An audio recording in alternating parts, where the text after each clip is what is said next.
Queridos irmãos e irmãs, nesse terceiro domingo do tempo comum, nós vemos o início da pregação de Jesus. Semana passada, o Evangelho nos mostrava João Batista nos apresentando Jesus e dizendo: eis o Cordeiro de Deus. E ali João Batista encerrou a sua missão porque ele apresenta Jesus. Hoje, nós já vemos Jesus que inicia a sua pregação. E agora, no decorrer desse tempo comum, que vai até iniciar a quaresma e depois volta após Pentecostes, nós vamos contemplar exatamente a pessoa de Jesus, suas palavras, seus ensinamentos, as suas ações, o seu exemplo para nós. E é tão bonito como hoje a igreja nos apresenta Jesus. A liturgia escolhe para a primeira leitura a passagem de Isaías, que fala daquele povo que andava na escuridão e que viu uma grande luz. E fala de uma determinada região, terra de Neftali, terra de Zabulon. Exatamente, o Evangelho vai nos mostrar que Jesus se mudou de Nazaré para essa região, exatamente para se cumprir essa profecia. Aquela região onde as pessoas estavam nas trevas, estavam no desconhecimento de Deus, essa região agora viu uma grande luz. É tão bonita essa comparação de Jesus com a luz.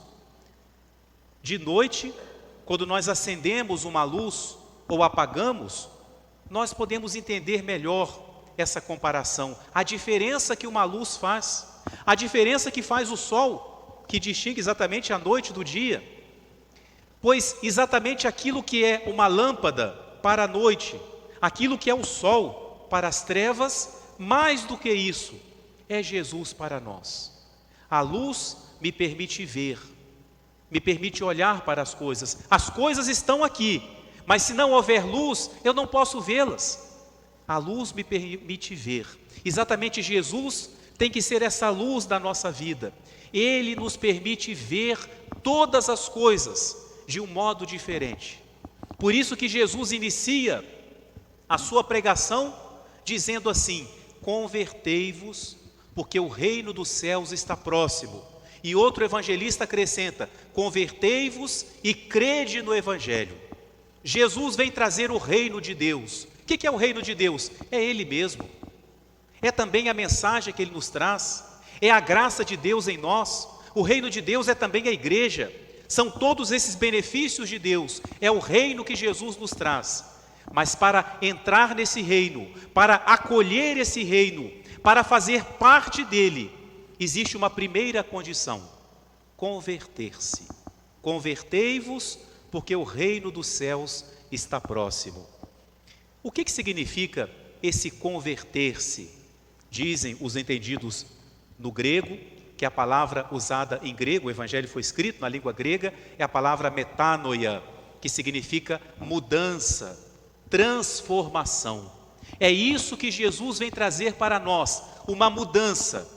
Não simplesmente uma mudança nas atitudes, porém muito mais, uma mudança na mentalidade, uma mudança na maneira de considerar as coisas. Se nós olharmos, quando Jesus estava na terra, Jesus, por exemplo, não acabou com todo o sofrimento, não acabou. Jesus não acabou com a pobreza, Jesus não acabou com as doenças, Jesus também não destruiu as riquezas, não tirou a felicidade das pessoas. Mas o que Jesus fez? Ele deu um sentido novo para a pobreza, Ele deu um sentido novo para a riqueza.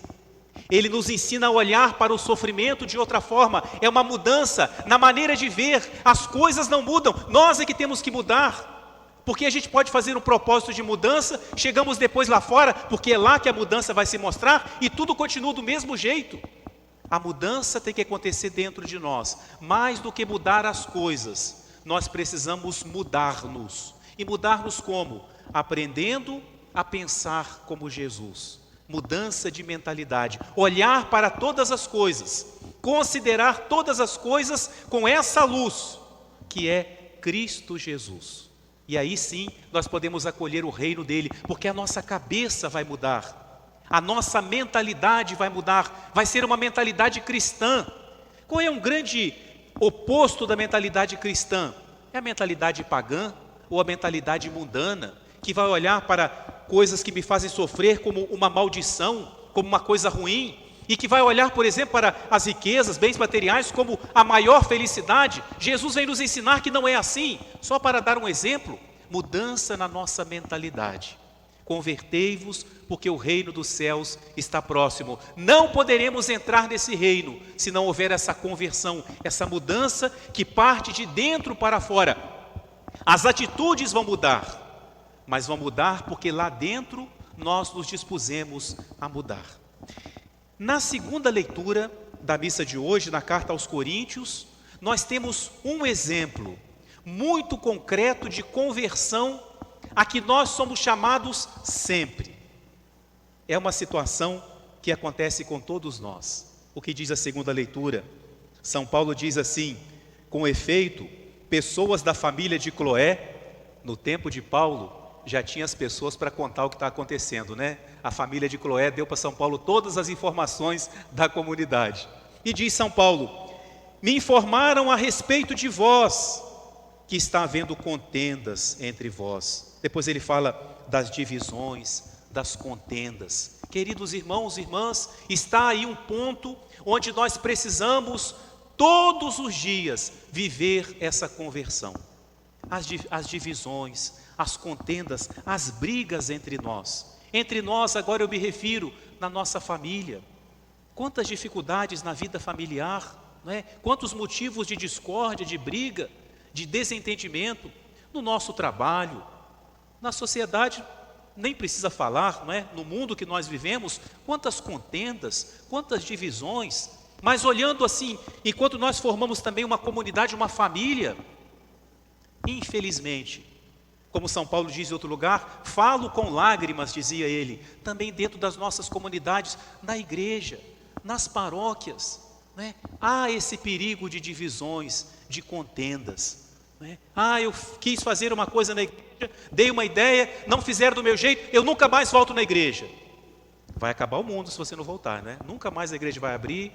Não, se a gente se afasta, tudo continua funcionando, quem sai perdendo somos nós, né? Não caiamos nessa ilusão, mas não é assim que eu devo pensar, não é? São Paulo então nos exorta a que nós vivemos na concórdia. O que é concórdia? Vamos dar aula de português. A palavra concórdia vem de cordes, quer dizer coração, com coração, corações unidos. Corações unidos, nós estamos unidos no coração, atitude interna. Não basta que eu diga para uma pessoa que eu sorria para ela, oi, tudo bem, bom dia. Lá no coração eu tenho que estar dizendo isso, conversão, concórdia, união entre nós. Nós, também expressão de São Paulo, diz ele que nós carregamos a graça de Deus em nós, em vasos frágeis. Dá um exemplo, né? Imagina que você vai transportar copos, ou mais ainda, taças. Você coloca tudo dentro de uma caixa, coloca em cima do caminhão e pega uma estrada esburacada. Quando você abre essa caixa, você vai encontrar cacos, vai encontrar pedaços, tudo destruído. De quem foi a culpa? Eu vou dizer que é da taça, porque ela é sensível. Uma taça vai dizer que é a culpa da outra. É porque todas eram frágeis e por isso elas se quebraram, porque elas eram frágeis. Não era uma taça que era frágil, todas eram quebradiças e por isso elas se quebraram. É isso que acontece entre nós. Nós todos somos frágeis, todos nós somos quebradiços. O que a gente faz quando vai transportar uma coisa delicada? Coloca alguma coisa, embrulha ou coloca papel entre uma taça e outra para que elas não se choquem. E aí diz Santo Agostinho, se entre nós há esse perigo de nós nos chocarmos, que se aumente o espaço da caridade. Esse é o segredo. Para que haja concórdia entre nós precisa haver a caridade, o amor de Deus, o amor fraterno. Só o amor fraterno é que vai permitir que nós saibamos conviver uns com os outros. Nós temos uma grande doutora do amor, que é Santa Teresinha. Ela exatamente foi proclamada doutora da igreja, sobretudo pelo conhecimento profundo que ela teve do amor, do conhecimento do amor de Deus e do amor do próximo.